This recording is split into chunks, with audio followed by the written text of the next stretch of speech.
And now moving into the next co-sponsorship request from WRGW. We will share our screen again, and we have your PowerPoint pulled up. Senator Falsigno, do you have one of the? Okay, I think your hand was up from earlier. So the WRGW co-sponsorship request is for $14,877.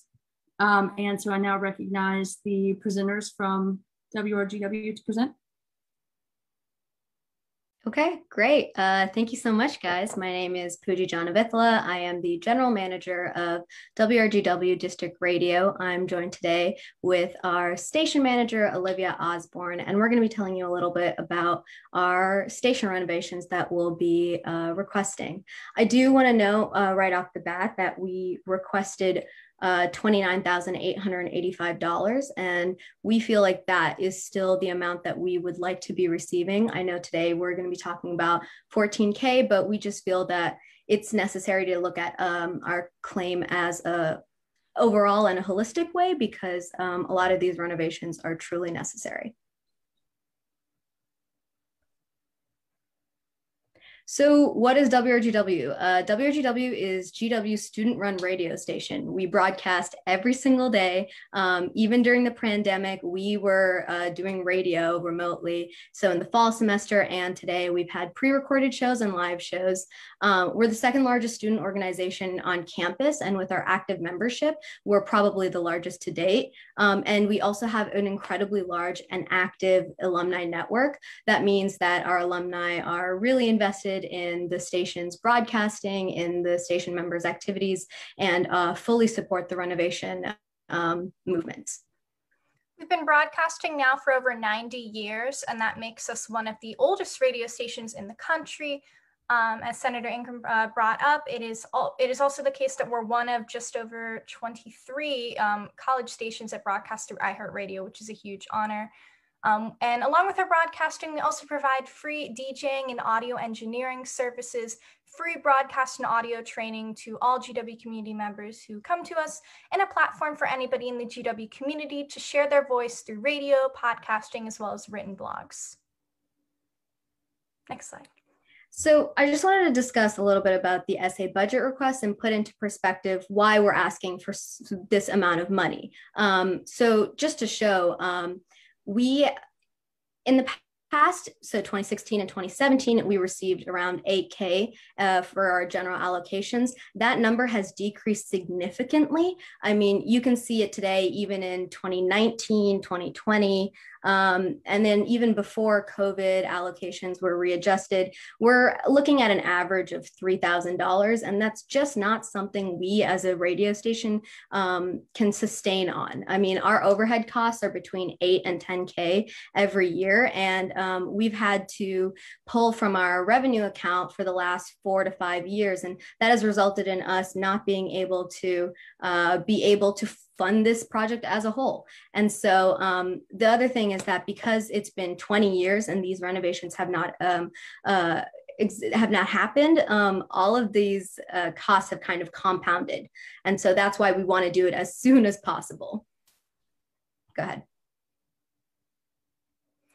So first, I want to talk a little bit about our professional audio engineering costs. So again, we moved into the Marvin Center at around 2000, and most of the technology from that point has not been replaced, repaired, or cleaned for over 20 years. And that is not normal for a college station or even a regular broadcast station. We need, first and foremost, a professional audio engineer to assist in the rewiring and repairing of our existing technology. Currently, there is no soundproofing in the station, and this leads to significant issues in programming, as well as our in-studios. We're actually unable to hook up particular instruments in our studio right now because they actually get too loud and disturb people in the Marvin Center. It is not normal to have a station with such deteriorated soundproofing. And we are also requesting today for a professional cleaner to help clean out dust and dirt that is causing significant wire connection issues and damage to our equipment. You can see right here, a lot of the equipment clearly has not been cleaned. Facilities is unable to assist us with this cleaning as the technology is extremely expensive and fragile. and you cannot put Windex on something like that. It will completely destroy the controller. We need a professional cleaner to actually come in and not only clean the tops and the dust inside the station, which has been causing allergic reactions among our hosts who walk into the station, but also to actually clean in and around these sort of wire inputs that, if improperly cleaned, would completely damage and ruin our equipment. Next slide. I also want to talk today about our computers. WRGW relies on 3 computers for remote and in-person programming. We have our station playlist computer, which effectively holds all of the sound, our stream computer, which that sound travels into and then broadcasts out into the internet, and our pre-production computer, which we use for, as the name suggests, pre-production as well as post-production of our sports broadcast, audio spots, etc. As well as training for the general station and GW community. All these computers are over 10 years old, and they shut down at least twice a month due to overload. Our general manager, Pooji, who has on-campus access, actually has to go into the physical station at least twice a month to reset the computer. This is because the computer overloads due to being on 24/7, which is required when broadcasting. These computers need to handle advanced audio production and programming applications, and they need to be functioning 24/7 because when they shut down, our entire stream and broadcast goes down with it. For that reason, we are requesting a Dell XPS 8930 tower desktop, which is featured on the left. Our current computer is featured on the right, which shuts down, as I mentioned. And we selected this computer not because of any bells and whistles that come with it. Believe me, it is quite a basic computer, but one that has RAM and the functionality to be able to actually withstand the advanced production programming that is required. Next slide. So a large part of what makes our radio station special and also just functional is the fact that you can access us through our website, gwradio.com. All of our listeners' shows are on our website. All of their family members tune in, all of our alumni tune in. And unfortunately, our website was recently hacked. So that corrupted all of our website files and it prevented us from broadcasting, which is literally the point of having a radio station. We were able to pay for a temporary fix, but the site needs additional work to fix the plugins, run additional antivirus software, and prevent this from happening to our main website and our 4 department blogs. As an online radio station, it's critical to our operations and to community building that we have a web page that works and that people can find us through.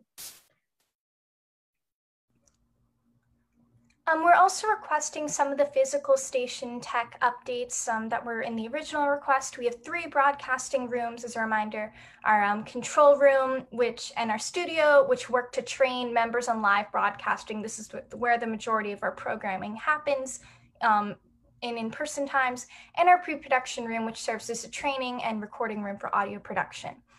Much of our critical technology has been broken. This is just a result of general wear and tear in a station, for 20 years. You can actually see in this image that I provided, not only is the pre-production computer not functioning, as I mentioned before, but our CD player is completely broken, which prevents us from accessing our catalog, as well as any new submissions from any new artists we are unable to play. We're also requesting things like pop filters, which just generally need to be replaced. If a pop filter has holes in it, it does not work and does not actually prevent the spit from hitting the microphone, for lack of better terms. We're also requesting for replacements for our desks and shelving in the broadcasting rooms. They have not been replaced for over 20 years and are currently falling apart. We are unable to use many of the racks to hook up any additional audio equipment, so it has to sit on the floor, which actually damages the equipment. And we also came up with these numbers in the request by speaking to previous general and station managers. So all of these desks, unfortunately, do need to be built custom in order to not only accommodate our broadcasting equipment, but also the space of the actual station. So it's for that reason that we're requesting the full amount in our original request rather than the half that was provided by the Finance Committee. Next slide. We're also requesting additional hardware and production. I do want to let the SA Senate know that WHW has lost an estimated $15,000 in equipment due to damage and theft over the past 20 years. For many years, we had security cameras, which helped to curb a lot of this damage and theft that would occur. Our security cameras stopped functioning, I believe, around 10 years ago. And since that point, there was a point in which you could point at the computers or the cameras and pretend that they work, but that only works for so long. So we're requesting the funds to replace these cameras so that we can use them as a deterrent for future damage and theft. Alumni are also unable to retrieve recorded shows due to broken equipment, so we're requesting the funds for that as well. And just as a reminder, WHW is a training ground for future broadcasters, whoever wants to come into the station to learn. And we need to provide station members with industry standard software and equipment, which is why we're requesting the funds for Isotope RX audio repair and a digital audio workstation such as Ableton Live. These are some of the most basic things that a entry-level audio engineer or production assistant is required to know when applying for jobs. So it's for that reason that we want to have these things in the station. Next slide. So in total, WRGW really prides itself on serving our community for free and being extremely accessible. And we can't do that without your support. WRGW, we support the university and GW student organizations through DJing, and we do that with our own equipment, often for free to frats and sororities, the university itself, other student orgs, and partnering with other student orgs during the virtual space to do remote concerts and that sort of stuff. Unfortunately, 2 of our speakers are broken, and we literally have no way to transport them without risking damage to the equipment we do have. And also just station members are not able to physically carry the speakers because they're old and they're clunky and they're bad. We also highlight the voices of the GW community through our monthly podcast series. So again, we've mentioned that WRGW is a training ground. Well, we make podcasts and those are research scripted. We rely on student provided hardware and software for this. So unfortunately, the students are graduating this year and we will not be able to continue our podcast operations without this equipment. Finally, we're the only station that broadcasts GW sports games for free. This is a huge part of our own broadcasting and programming features. So that means that GW athletes are tuning in, our sports broadcasters are tuning in, their families, alumni, people really care about this. And it's a huge part. I mean, our sports broadcasting team is incredibly accomplished and they've gone on to work on ESPN and other really famous major networks. And the sports department recently lost its budget through the university, and we need this essential equipment replacements to continue broadcasting. Without any of this stuff, basically, when we will not be able to function at the capacity that we were able to previously. Next slide. So finally, we really desperately need your help. We have talked to Division of Student Affairs, Student Life, Alumni House, Office of General Counsel, SMPA, GW Athletics, Facilities, Marvin Center Administration, WRGW alumni, high-ranking faculty, so deans and advisors, and they basically all said that we were on our own. WRGW will shut down in the next 5 years if we don't receive funding for these critical renovations because our computers cannot handle all of the work that we need them to complete. We do not have the funds in our revenue account to do this on our own. We not only will we not be able to broadcast during the pandemic and during the virtual space, but when we go back in person, we will not be able to function in the same way that we used to, or just at all. We won't have DJs, we won't broadcast sports games, and most importantly, station members will not be able to obtain audio internships and jobs that they really care about and that makes WRGW special. All of the quotes, everything we've put in here, all of the line items have links, and we've called specific audio engineers. We literally talked to them this weekend again, just to double check that all of our numbers were correct. And nothing is like overinflated or anything like that. We have tried to pare down as much as possible because Olivia and I and our entire station puts in so much work, and it would be a true just shame if WRGW was not able to exist. This is a historic radio station that deserves to be saved. And we want to be able to say that we were able to continue with the SA's help. So with that, thank you so much. And we'll take any questions you might have. Thank you so much to both of you for coming tonight and for this in-depth presentation. Are there any senators who have questions for the presenters? If so, you can indicate by raising your hand. Senator Packer? So just to clarify, the reason why you're dealing with the need for so many upgrades or updates on your equipment all at once is because you've been underfunded in the past. Is that more or less what you're saying? Yes, we've been underfunded in the past, and we don't have the money either in a revenue account or based off of the budget request, and the university isn't able to fund these renovations. Yeah, and I'd also just like to add that we were also recently had to incur additional costs as a result of the university canceling our contract with a company called Song Exchange, meaning that we now have to cover this almost $1,000 cost out of our revenue. This is a surprise we found out this year, as well as canceling of our sports budget, which amounted in between $15,000 to $20,000, which we used every year to replace equipment. So it's for mainly those two reasons, along with the deteriorated SA budget, that we are now requesting such a large amount.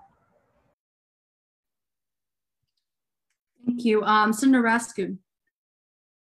Yeah, I apologize if I missed this in the presentation, but I was just wondering if you could provide any concrete numbers to your viewership or listenership. It seems like there's a broad scope of students you can be reaching, but I'm wondering how many students are you actually reaching? Yeah, so I guess one way to look at that is we know we don't have, Olivia, you tell me if I'm wrong. Yeah. We don't have necessarily exact numbers, but we've had numbers from the past, which I can tell you. And we can also talk about events that we throw that have been also virtually or whatever, because that is a good indicator as well. Olivia, do you want to? Yeah, I would just like to add that we unfortunately do not have numbers through iHeartRadio because we don't have access to the equipment that they're using to track broadcast analytics. We're working with them to try and get those numbers, but unfortunately, huge company. We do on our individual stream, we are able to track listenership numbers. And from there, specifically for things like our sports games, SA election coverage, things like that, we've gotten between 200 to 300 simultaneous listeners at once. And we also, throughout our Twitch events and things like that, through broadcast or through virtual programming, have been able to garner around 100 simultaneous listeners. For an average show, it does entirely depend on the advertising of that individual show. We have some people that have their parents and their friends listening, and then other people who have individual Instagrams and things that promote their shows. Here's the Thing being one of them. So, it really just heavily depends on the individual show.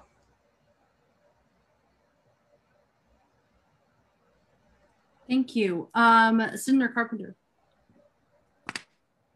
TVP Morris.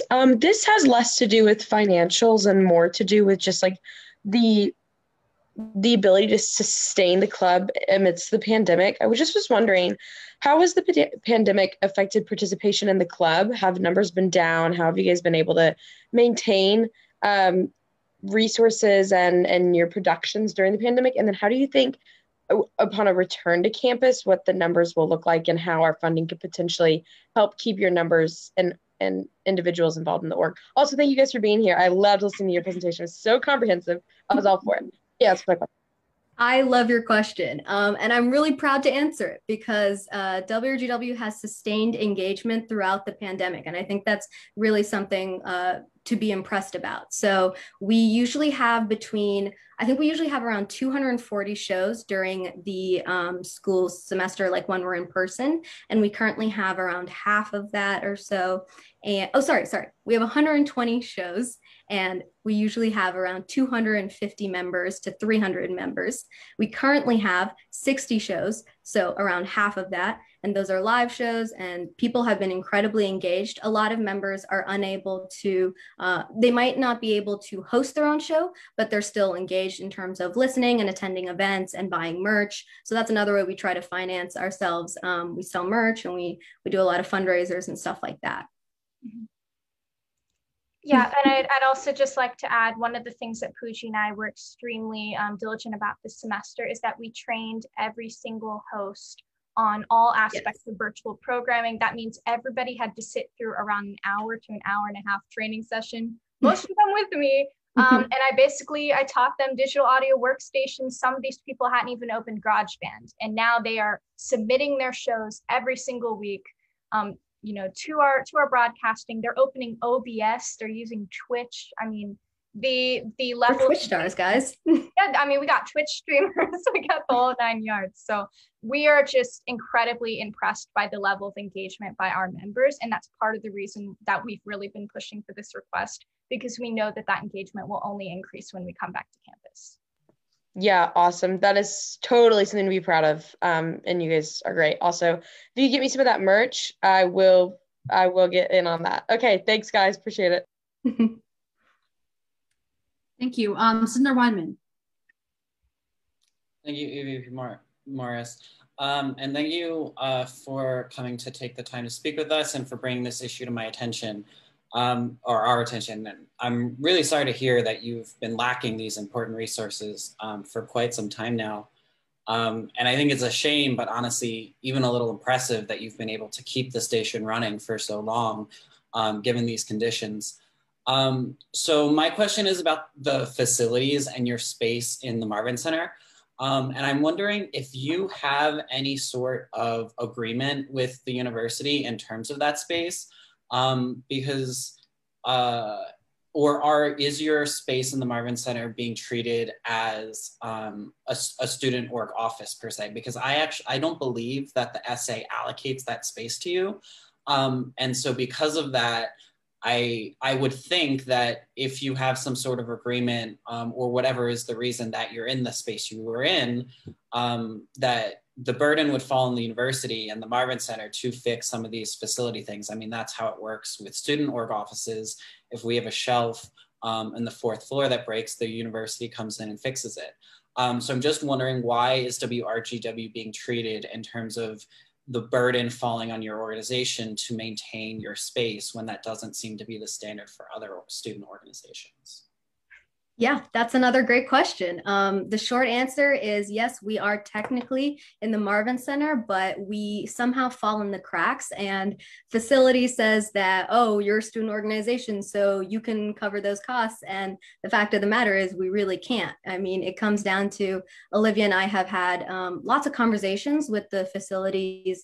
Actually, the head, a guy named David Dent, who wonderful man, but like we've been talking to him for maybe a year or so about helping us with these renovations, and it hasn't happened. From the smallest amount of us being like, hey, we know rewiring is a big thing, maybe you can help us with that, and it's just not working out, or to being like, hey, we literally have paint cans in our station, we just need someone to help us paint because we're not like facilities, and it still hasn't worked out. So like Olivia, anything else? Yeah, basically we've reached out to both facilities and Student Life, and Student Life has actually advised us to go to you guys. So and then when we go to facilities, they've said David Dent seems very interested in helping the station, but it seems as if his hands are tied because the university does not want to allocate that money to us.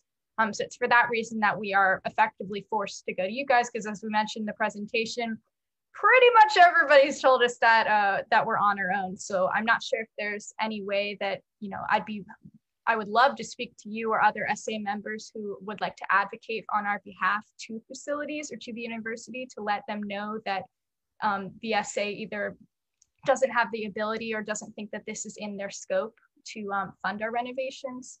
I would love to have a further conversation. Yeah, we just ping pong back and forth from every department in the university. Thank you. And so if I could, just to clarify, so you don't have any specific agreement with the university? The university is treating you as any other student org. And then, as to my knowledge, I mean, I was a vice president of campus operations several years ago, and I was responsible for allocating the student offices, and I did not allocate you that office. So it definitely seems that WRGW, for whatever reason, is falling through the cracks in terms of who's going to take responsibility for this. So I definitely love to talk to you guys more about how we can prevent that. Yeah, and I think a really good example, we sort of mentioned it in our presentation about the sports budget and how large that was. And upon recently talking to the university, they literally told us that they had no record of that. And so I think it's more of like disorganization, and they're not even sure that we exist, which is hard because we do. And so it's not an issue of like, have we been talking to them? It's who is talking to us back. Thank you. Senator Williams. Thank you, VP Morris. Pooji, Olivia, thank you so much for coming. I just really, I think this is really important. I'm sorry to hear about the troubles you've been having the past 5 years and stuff, but I'm happy, to help. And really, if you're able to have like infrastructure and stuff in the future, I think that'd be really wonderful to see. So my question was more to ask, like, with you list all organizations like Division of Student Affairs, like administrations, like there's all these different orgs, like they had trouble just like trying to coordinate with, and like they said, oh, it's like on you, and like they didn't really help. Like, I just was curious, like, do you have any reason why that is, or just like in a general sense, or is there, I just want to get your opinion on that, just for future reference. Yeah. I can answer, or if you'd like. No, go ahead, Olivia, go ahead. I was just going to say, I think that the main reason is, as Pooji suggested, I think that they're just in a lot of ways not aware of what we do. I think that we provide a lot of critical services to the university. And to be honest, they haven't really seen what it's like when we aren't there. We're always there, kind of providing PA services and things like that. And they could just kind of assume it as a given, and we're still operating. They haven't seen any major hiccups. So in their minds, they say, oh, they got it. They might have some budget issues and decreases, but they're still broadcasting. They're still doing PA systems. That's fine. But what they don't see is behind the scenes where we're really clawing to survive. They don't see a revenue account that got drained of $10,000 as a means of survival. I mean, these are, they don't necessarily see that side. And I think in a lot of ways, that sort of situation is very difficult to, kind of get across in a general allocation budget, for example, because all they see, are numbers, and then, they don't necessarily get the full story. So I think a lot of this is, not any malice on any individual party. It's just really a lack of awareness, and not to toot our own horn, but really their ability to be able to hide that there are significant problems. Yes, thank you. So I would love in the future, like if you want to talk more or anything, but also if you can send me some like the merch link and stuff, I think that'd be great. But thank you for coming. It's really awesome. So thank you both. Thank you. I think a lot of people are wanting the merch link, so maybe when you're done, if y'all drop it in the chat, I think a lot of senators would appreciate it. Senator Pino. Alrighty, thank you, EVP Morris. Okay, so I would actually like to yield to a three-part question. Don't hate me, they're all really short questions. So my first question is, what is the full amount that was requested by WRGW initially that was not approved by the Finance Committee? It was $29,885. $29,885, got it, okay. So my second question is, my understanding is that GW did in part fund some of y'all's operations, but started to not do that. And I was looking for clarity or as to why that was, if they gave a specific reason, or if it's just something that happened out of the blue. In terms of like the sports budget and the licensing fee and software that they no longer cover? Yeah. So sort of what Olivia said, disregard, people change positions and they don't know who we are. Also, I think there is just, We used to have a faculty advisor who was in the dean of SMPA, and then he left. And so we lost a lot of advocacy within the university. And I think it's really easy to forget about who we are when you're not talking to someone who represents them. I would also like to add that the administration has significantly changed within DSA over the past 3 years. And we believe that to be part of the issue, because many of the contacts that we had within DSA for things like sports budget, sound exchange, et cetera, ended up leaving, and I assume did not inform their successor that these were things that needed to be allocated to us. Okay. Right. Our advisors change every year and they forget what needs to be covered. Right. Okay, that makes sense. And my last question is. And as, excuse me, Crispino, as Parliamentarian Lee put in the chat, it's not within procedure to yield to a 3-part question. So I'm going to have to stop you there and go to another senator. If you have another question, you can keep your hand up again. Okay. For the record, that was quicker than most questions. So that's all I'll say. Okay. Now over to Senator Hsu. Hello, thank you for coming tonight. In your presentation, I noticed that you have an issue with security camera. So my question for you is that, have you reached out to Division of Safety and Security about your theft problem? Because like you said, the security camera is not working for 10 years. But since you're in Marvin Center, the security should be responsible by the school. So I want you to comment on that. Thank you. Yeah, absolutely. We've talked to IT and facilities, and we haven't really heard much about it. Yeah, Olivia? They implied that the burden was on us because the initial security cameras, just for reference, these security cameras are not the regular security cameras that are inside of Marvin Center, the little like black balls or whatever. Right, It's not those. These were actually Netgear cameras that broadcasted straight to an IP address. They're basically home cameras.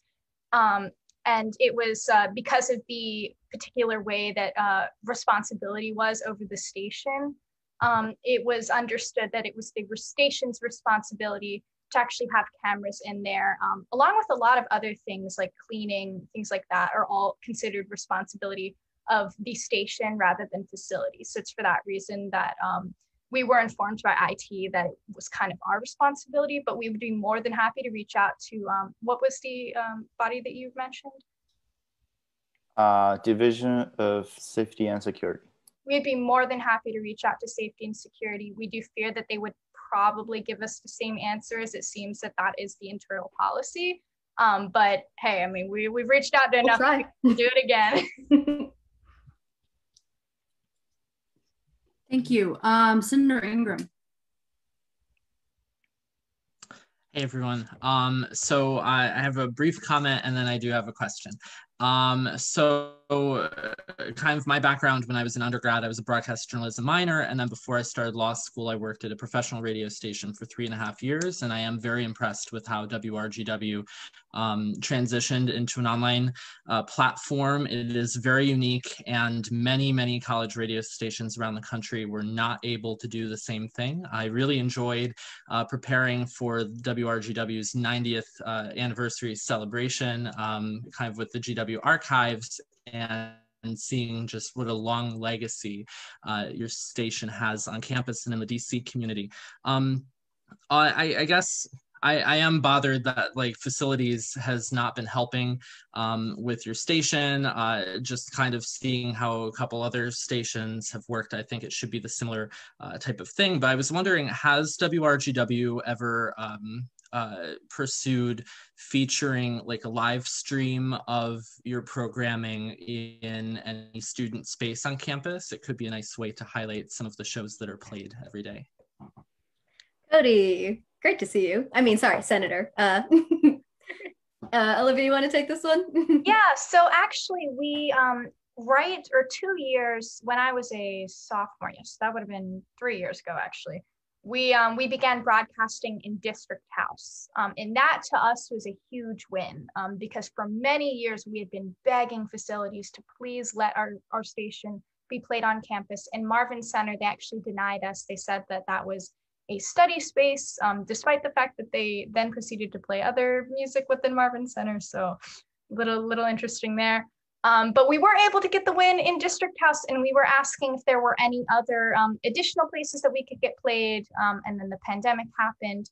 We were recently able to get a study playlist curated by WRGW played inside of a Marvin Center room, including WRGW spots and things like that. So right now, we're not playing in district, but we usually are, and the extent to which we're played on campus is through these study playlists curated by station members.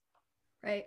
And for a little bit of background for everyone else, historically, WRGW used to be playing in the dorms. So like Thurston, I don't know if any of you guys live there, but there used to be literal speakers like wired up that station members actually wired up completely so that you could hear what we were playing. Like DC is known for its punk rock scene, like all of that stuff was playing directly in our old dorms. And so that's the sort of stuff we're trying to, revive and keep happening. Like Olivia said, we now play in Marvin, and we want to play in all sorts of buildings and on campus.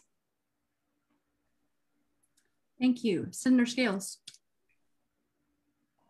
I would like to yield to Senator Pino, if that's okay.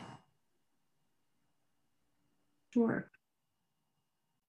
Thank you, Senator Scales. Okay, so my third and final question, I just wanted to clarify, when you said that you would like to hire a cleaner, is that like a professional specialist cleaner for that kind of technology, or is it just like someone on Craigslist? It is a specialist cleaner. We actually, we were just in contact with them. They're called Jackpot Janitorial, and they have a lot of experience cleaning a lot of things with a lot of wires and a lot of hookups. So we did a lot of research on finding the correct cleaner, and we were able to get a quote from them for $1,000. So that was a service that we wanted to go with. Okay, thank you so much. Senator Williams. Oops, sorry, forgot to put it down. Thank you. Senator Raskin. Also forgot to put my hand down, sorry. Senator Shum. Okay, another question about your application. So I just want to ask about after those aged or destroyed equipment you replace, like how you're gonna deal with them? You're gonna like just trash them, or like donate them, or sell them, or anything you want to do with them? Can you tell me a little bit more about that? Thank you.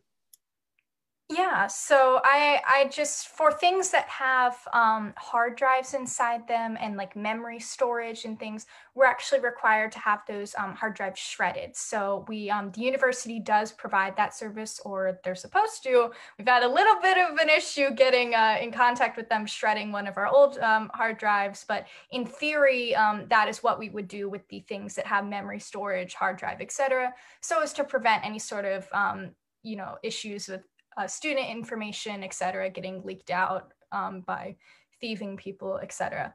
The computers that are, or the hardware that is broken, such as our CD player, things like that, that cannot be salvaged, we would be breaking those apart and recycling the pieces that can be the metal, etc. And then we do unfortunately have to throw away the rest of it because it isn't recyclable.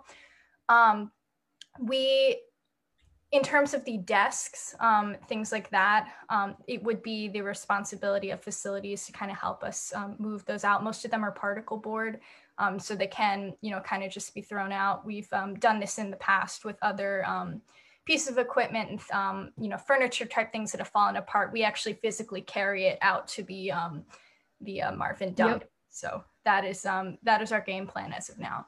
And I want to add, anything that can be fixed, we've put in the request that we will be fixing, not replacing. So that's another way that we're going to try and save costs. The only things that are either on there in terms of new is because it's either our old stuff is broken completely, or we never had it, or it was stolen. Thank you. Senator Lowe. Hi, I was just wondering if you could kind of speak to, this is kind of odd, as I know there have been discussions in the past, I think still ongoing, about renovations being made to the Marvin Center, right?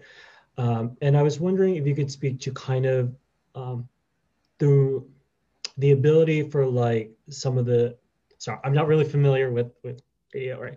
So I was wondering if you kind of speak to like how they couldn't be able to be possibly, if it had to move to a new location, how like in terms of like the mobility and adaptability of the equipment. I know it's kind of odd. So just to clarify, are you asking whether or not our current setup, compressors, computers, everything can be moved to an additional location inside of the Marvin Center, whether or not that's possible? Kind of. My assumption is the answer is no, but. Some of it can, yeah. I mean, a lot of the things are physically like bolted in. So, I mean, it would be, a pain to do that, but it is possible. It would still require a significant amount of money, mainly in the form of rewiring. So right now we're rewiring a lot of stuff and repairing it. But what we would have to do if we were to move everything to another location is we would have to completely rewire. So you're talking around a $20,000 cost. So it would be possible, but we currently would not be able to sustain that cost. Okay, thank you. Thank you. And Senator Ingram. Hi, I just had a security question. I'm also sorry to hear that you've had $15,000 of theft and damages. Has campus security partnered with you at all in resolving any of those issues, or have you been kind of left on your own with pursuing those things? So we've actually been left on our own for pursuing most of this. And the reason why is we actually don't find out that it happened until oftentimes years later when we actually need the equipment. So we, for example, had a lot of things like DJ decks, very equipment that students tend to, use during their shows, fun things like that. And oftentimes when you have transitions board, you don't necessarily notice that when you have multiples of equipment, as most radio stations do, that some of them end up getting stolen or broken, things like that. We have now worked, Pooji and I actually spent about a week inside of the station. We have cataloged every single item in the station, from the XLR cords to the compressors to the mics. We have cataloged everything. And that is we did that in the hopes of, preventing theft and things like that. But we also did it because we wanted to ensure that this request was as accurate as possible. We did not want to be requesting anything that we did not need. And that's part of why this request comes so late in the year. Because we wanted to make sure it was as accurate and pared down as possible, because we understand that there are a lot of things needed in this request. I also want to add, it's not our station members also. Our station members are lovely, lovely people. We just in general have a lot of people going in and out of the station. So lots of shows bring in interview guests or just, their friends, and that is encouraged fully. But we'll also have bands come in, and a lot of things is just like, oh, you're setting up for like a band to perform, or, oh, I've got something in my pocket, or I've got headphones on and I'm covering a sports broadcast. And there's so many different moving pieces of our station, which is good. And that's the sign of a healthy station. But we just need to make sure we've got a couple different things to like double check that we have everything back at the end of the day. Thank you. Senator Steiner. Yeah, so I actually, I think you just answered my question, but essentially you're saying that most of the theft that is happening is not from students, a part of your organization, but rather people that are guests or people that are invited into the space. Like what kinds of things do you guys do to like make sure like only those that are like specifically required to go into like the WRGW space? Yeah, so we actually have door codes. We were unable to, well, it seems as if there's a 3-year period in which facilities just really, or 4-year period in which facilities really did not want to contact and communicate with us. So typically we have our door codes replaced every single year. So part of that is to, prevent, yeah, that is a huge way to prevent people from going in there who aren't supposed to. Unfortunately, we did have a 4-year period in which those door codes stayed the same. And we have a theory that might have had an impact on some of the theft and things like that. We also, we do a lot of gigs and a lot of transferring things for PA systems, for performances, bands, things like that. And so a lot of this theft actually ends up happening in the form of, bands. I say theft, but a lot of things get misplaced by bands. Right. You got 40 XLR cords, a band's packing up really quickly and they take some of ours, or we end up with theirs. Or I take my mixer, oh, I accidentally took yours. It's things like that that end up happening because we're trying to move so quickly, oftentimes because GW charges us on the hour for spaces. So we're trying to get out very fast. And I want to add also, because we've cataloged everything and we've done that internally, one of the hopes that we have is that when we get our new equipment, we're going to label everything. We're going to be very diligent. If it's literally just put a sticker on it that says our name, so that another way to make this as clear as possible that things are not accidentally being picked up. Mm-hmm. Yeah, I don't know. Thank you so much. I guess since no one else has a question, if I may follow up by asking, so you said that you have to pay for the space and the time. You can elaborate on that. I'm just curious, they actually make you guys pay to use the location? Not our actual station. We don't pay rent on our radio station, thank God. But it's more about when we host events, so we do a fall gig and a spring gig, and that's space that we have to rent out, and other things like DJ events and stuff, right, Olivia? Yes, talking specifically about things like Square 80, Marvin Center Ballroom, et cetera, those facility spaces that we do have to pay for. Okay, thank you very much. Thank you. And seeing no other questions, we'll now move into discussion. Are there any senators with a point to discuss? Senator Borzon? Thank you, EVP Morris. I just want to take this time to say that we, the Finance Committee, thought that the request that we made right now, presenting in front of you guys, is one that can both deal with the immediate needs of WRGW while also maintaining that for the rest of the semester we could help other orgs as well. And I know that Pooji and Olivia, we've been in contact. I know that the Finance Committee wasn't able to fund the entirety of your request. And I'm sorry for any of the confusion and the trouble that might have caused you and your organization. But that being said, I want to urge the entire Senate to approve this request. I think that this is urgent and the thing that they need. And I think that this is pretty evident in their presentation and the lines of questioning that they've been able to answer. I would also like to as well, Olivia and Pooji, extend out an invitation for you guys to also have more conversations in the future to discuss about how moving forward, the SA can help ensure some of the other line items that didn't get requested in the original co-sponsorship, and how the SA can go about doing, helping you guys in those endeavors as well. And I think that as we have more of an open discussion, have more of an open conversation, I'm confident we'll be able to find a solution that can both make sure you guys have your needs met while also maintaining funds that will help other organizations, at least for the rest of the semester. I do think that now moving on with the changes that the Senate, when it comes to financing with the general allocations, moving forward, there are some ways that you guys can use to take advantage of those systems as well. But that being said, just to close out, I just do want to take this time to, as the finance chair, I'm not sure if that holds any weight to anyone or and things along those lines, but I do want to urge every senator to approve this request. And yeah, this is something that not only myself, but the entire committee can confidently get behind. So we do urge you guys to approve it. I yield my time. Thank you. Are there any other senators who have a comment? Senator Pino?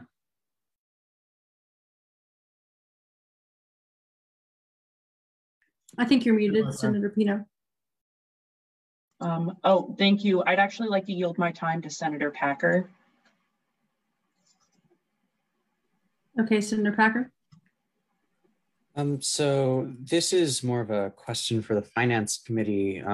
Senator Borzad, you may be able to answer this, but other than just, making sure that we can continue to fund things throughout the rest of the year, was there a specific reason why so much of their original request was cut, and specific items were cut or anything like that? Okay, yeah, sure. So some of the things that I don't have the photographic memory, but I think off the top of my memory, some of the things that we request, one of the things that we didn't fund was DJing equipment. On our seen from our end that the DJ equipment was going to be used for funds for events like, like in-person events or things along those lines. We felt that those took a secondary backseat to like stuff like the new computers and the new website and some of the installations and the hardwiring and things along those lines. And we felt that those funds could be better used, placed in the general allocation request later down the line, especially as we see more information come about as like, in-person operations, what that looks like in the future. That was just one thing. Additionally, we also, this is something we touched on upon some of the questioning about where the burden lies in some of the funding, whether it be like the security camera or like the desk and things along those lines. So that was just some ideas or another reasons like we just had discrepancies in how where we felt the burden lied in funding some of these items. But those were the general ideas as well. I'd like to cut in for a moment if I'm allowed to. I don't know if I'm allowed to, just because I have it open, and I want to speak on one thing that was cut that was really important to us. Yeah, Senator can yield their time to you. So Senator Borzad, you can yield your time. Yes, I yield my time to Boucher. Thanks. I don't want to interrupt. I just wanted to note that one thing that was really major that got cut was soundproofing. And in our line item, it cost $10,000. And we don't write that in a flippant manner at all. But we really would like to get that done now while there are no station members physically in the station, so that we don't have to cancel any broadcasting or programming when students come back to the station. It's a pretty heavy duty process, and in order to do it correctly and financially intelligently, so aka not making it cost a lot of money for the future, it's better to do it now. And I think Olivia and I and the entire station feels really strongly about having that reconsidered. Is it possible for me to also add one comment that the that many of the items that were put in this request that the senator suggests that we put in general allocation were put in the previous year's general allocation budget and denied. So it's for that reason that we put them in this year's co-sponsorship. So if it doesn't get funded in this co-sponsorship, we'd really like to work moving forward to ensure that our general allocation funds are funded. Thank you. Senator Lowe. Motion to move into a period to executive session for 10 minutes by unanimous consent. Is there any second? Seconded by Senator Pino. Any objection? I see one. Having to scroll to look for the face. Objected by Senator Levy. So that motion failed. So if you would like to re-motion, not by unanimous consent, or if there are other things to be talked about in discussion. Senator Gaynor. Point of order, my hand was raised to make a comment, not to second that motion. And I think I was next in the queue to do so because there weren't any other hands up at that moment. Okay, that's fine. The motion failed anyway. So we're also going by recency. So based on senators who have not spoken as much this evening are being called on before. So my hand is also the only one up. I'm just checking with Senator Gaynor. She had her hand up, so just clarifying that she. Yeah, sorry, mine was a hand for a second before. Okay, no worries then. Senator Pino, you can speak now. Okay, thank you. Apologies for that. I would just like to, urge everyone to recognize that we're not, talking about some kind of like lofty aspirational funding request for something that's, stupid or whatever. We're talking about a public good here. We're talking about a public good that services the broader GW community and has been doing so for years, and has, going back to the slide that they showed, showing the history of SA budget requests, that has been periodically and increasingly underfunded for what they are describing, I believe in good faith, to be essential things to be funded. And I think that being that they provide an invaluable service to the entire GW community, I'm so devastated that these issues have gone on for this long, but I'm also optimistic that at this exact moment, where this exact moment is the perfect opportunity to reconcile and fix this issue. I'd also like to highlight the fact that this may be a little bit more contentious, but if we're able to pay off one organization's debts, I sure as hell think we're able to pay for the long-term sustainment of a public good. Thank you, I yield back. Senator Levy. Thank you, EVP Morris. I really don't think this is that complex. They're asking us, the student org is asking us, the SA, for funding that they need, or they literally will shut down within 5 years. We've had a long period of questioning and hopefully not a long period of discussion, but I see zero reason why we should not give them everything they're asking for. And yeah, that's it. Senator Wyman. Thank you, EVP Morris. I agree with Senator Levy. WRGW is a very unique organization in that it serves both graduates and undergraduates, as well as a much broader GW community. I don't think there's any other student organization that has such a large reach. And it really is a shame that these problems have gone on for so long, both being not addressed by this body and by the university at large. My only concern is that potentially spending student money on things that the university should be paying for. That's something that I've spoken out against throughout this year. But the fact of the matter is that the university is refusing to pay for these things.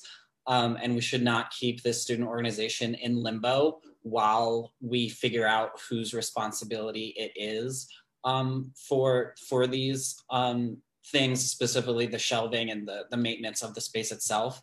And so I do think that we should give them the full allocation, if not something very close to that. And then we can reconvene and reassess and address these long-term issues and really get to the bottom of who's responsible for what. I yield back. Senator Falsigno. Thank you.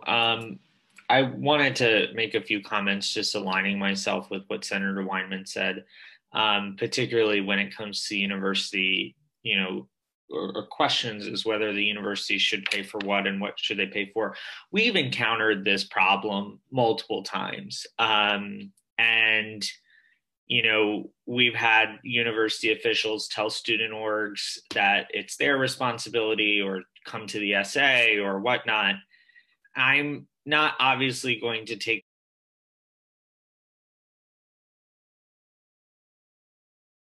is a very unique organization in that it serves both graduates and undergraduates, as well as a much broader GW community. I don't think there's any other student organization that has such a large reach.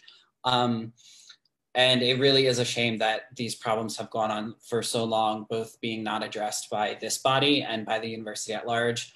My only concern is that potentially spending student money on things that the university should be paying for.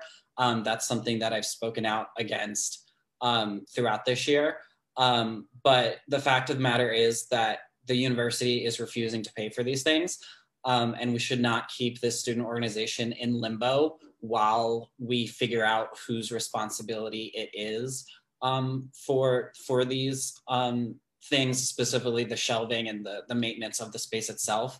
And so I do think that we should give them the full allocation, if not something very close to that.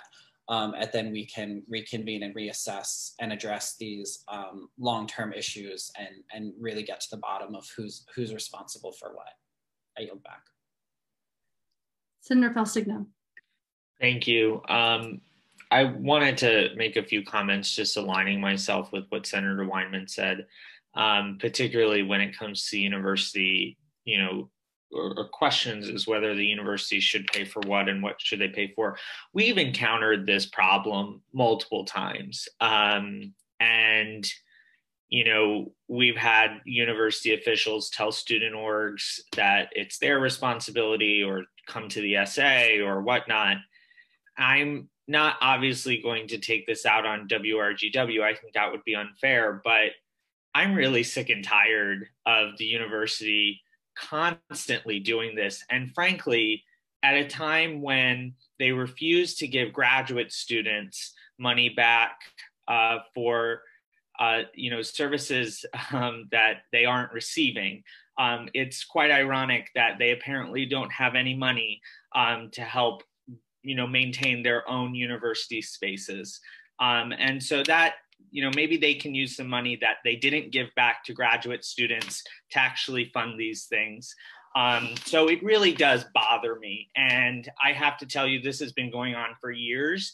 And I would suggest to whoever's going to be in the SA next year to finally have a conversation with the university, get it on paper. What is their responsibility when it comes to student org offices? We dealt with the same thing with Beta Theta Pi with their house.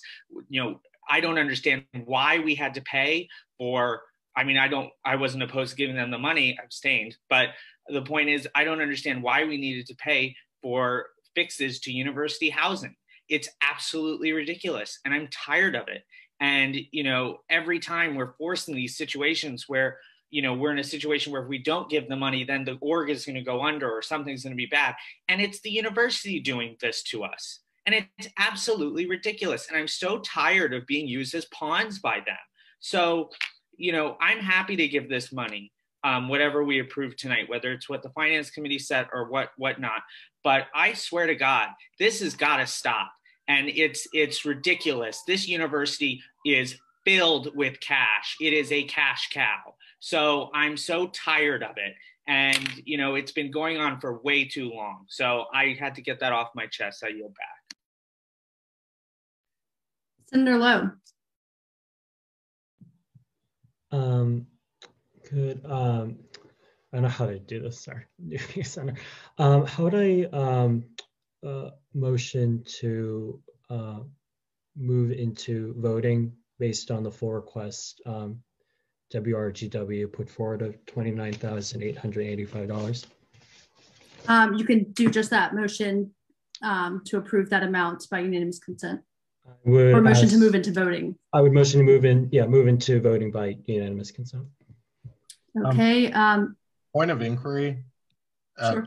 Does a prior motion need to be made to, the finance committee put forward a certain amount, and that amount is what is being voted on? Does there need to be a motion before then to get rid of that amount and do a different amount? So the full Senate has the authority to change the amount if they would like. Point so they can... of order. If the full Senate want to change the amount that Finance Committee has approved, it has to be done by a line base. So basically, the full Senate needs to do a line-by-line review by this package, like what we did in Finance Committee from the first item to the last. So if that's what Senator Lowe wants to do to approve their application by full amount, that's what we need to do. So the finance committee did approve it by unanimous consent. The Senate can say we want to approve by this amount, and if the finance committee wants, we can pull their exact amount on Engage and go in and do a line by line. Whoever motioned, if you want that to go evenly split, but that's up to you on how you want to do it. Parliamentarian Lee is checking on that, and we can pull up Engage if other members of the Senate want to see the full request. So we can pull that up. Just a question, a point of clarification. Are we allowed to just waive that requirement and just go directly into supporting the entire thing? If we're gonna do that anyways, I think we should just do it.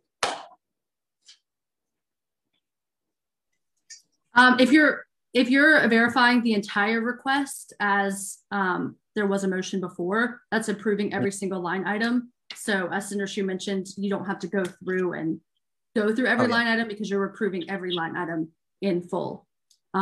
So back to the motion that was before from Senator Lowe, to approve the entire request would be approving every single line item. Is there a second on Senator Lowe's motion? Seconded by Senator Weinman. And any objection? This is to move into voting. Point of clarification, can we get a verification from the parliamentarian first before we do that? I don't want to do this wrong. I don't know about y'all. Sorry, Senator Yan, or Senator Shu, which bylaw are you referring to? I'm trying to verify your I'm referring to bylaw 303, subsection H, subsection 2, read as any modification to the Finance Committee's supplemental allocation must be done in line-by-line form, and the final amount of the supplemental allocation must not exceed the amount of the original supplemental allocation request. And so if they're approving the entire request, that's approving every single line item. So unless you're not approving the entire request, you don't have to go through line item by line item. By nature of approving the full request, you're fully approving every single line item. But my interpretation is that if you want to change the final amount, that you still have to go through line by line, because like there is a reason why the Finance Committee choose to not approve their item. You can't just like approve everything without like debating. I think this conversation is a debate, and my interpretation is that if you want to improve every line item, there has been a motion on the floor to approve the entire thing, which is approving every single line item. So that's the debate on approving the line items. So I'll go back to Senator Lowe's motion, which was seconded by Senator Wyman, to move into voting. Are there any objections on that motion?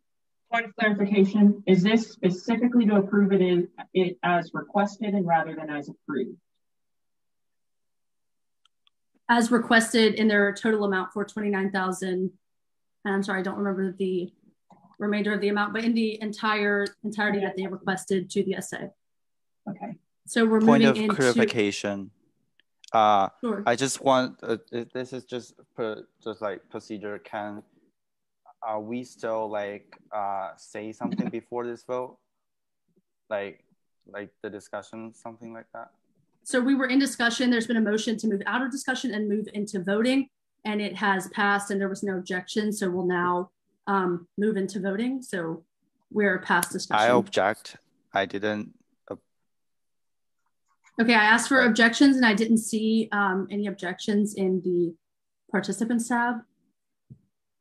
And so because we didn't see any objections, it had already passed. So we have already moved into voting.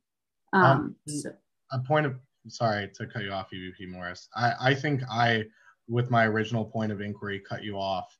And I think that might have not allowed for a proper time for an objection to be raised. And that's my fault. I wasn't quite sure the procedural way to raise that inquiry. You raised the procedural inquiry fine. You said the point of clarification. I asked for any objections, and I checked and said seeing none. So we've had no objections here, and we've moved past the time to give an objection. So we've moved into voting. If you would not like to vote on this, you can vote against it. But we are now moving into voting. And so we will put the poll up, and you can vote. Again, this is to approve in the full amount, and it's listed in the chat. Yes, before we begin voting, I would like to remind the Senate, as I did in the chat, that if you have a conflict of interest, that you must, it is recommended that you abstain, because first of all, we have to remain impartiality. So if you have any affiliation with or with this specific request, I ask that you abstain because there is a conflict of interest. Thank you, Parliamentarian Lee. And are these points of clarifications, Senator Lowe? Would it be possible to, because I respect Senator Shu not being able to make that objection, would it be possible for me to still withdraw my motion at this moment, or no?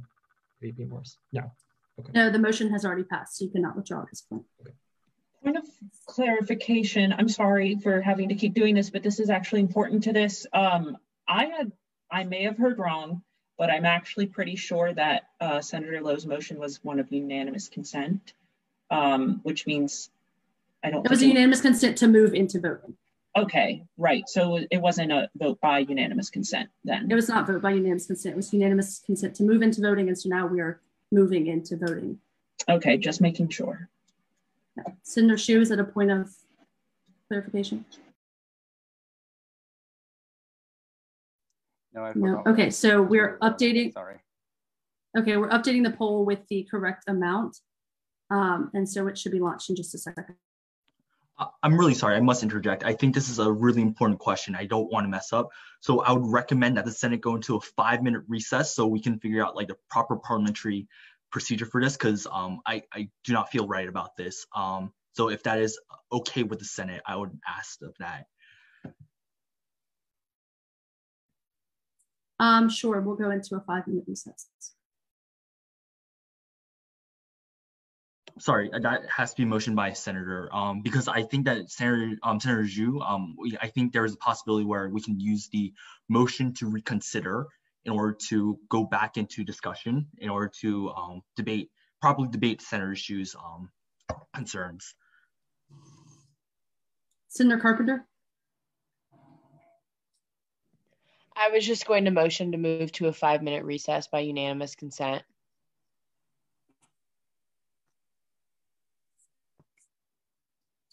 You're on mute, EVP Morris.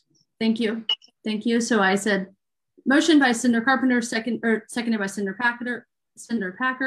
Any objections? Seeing none, we'll now move into a 5-minute recess. EVP Morris, I asked that if you can put in put the executive Senate staff into a breakout room so we can discuss the proper procedures. Sure, just 1 second. Thank you, and I apologize. I can do that if you want. Okay, yeah, that'd be great. And I'm also going to stop the recording and stop the live stream. Okay, we are now streaming live again on Facebook. So just a reminder to senators and to our presenters and to anyone here on Facebook. There was a question as to whether we could go back and look at the objection for the motion, because there was already a motion to move into voting as well as a second, and there were no objections recognized at the time that they were asked. We are now moving into voting. So we moved unanimously into voting. And now this is the voting itself. So this is a vote on WRGW's co-sponsorship request for a total of $29,885, which was the total amount that they requested initially from the Finance Committee before the Finance Committee viewed their allocation. So we will launch this poll now. Just a reminder, if you have a proxy, you can send that to me in the chat.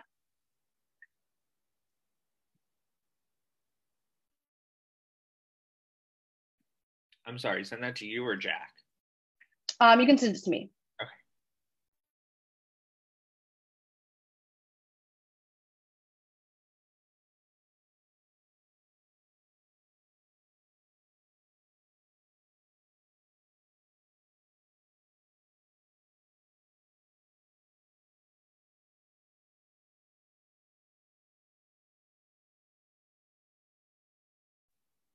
We're still waiting on a few senators, so if you have not voted, please do so now.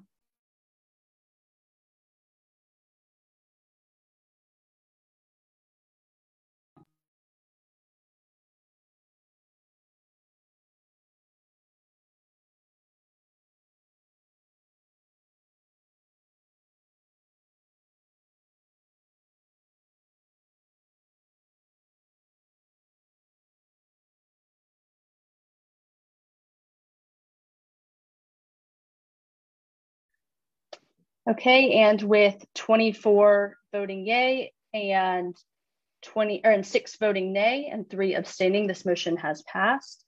So congratulations to WRGW on your co-sponsorship request. Appreciate you coming. And so with that, we will move into our next order of business, which is vacancy nominations.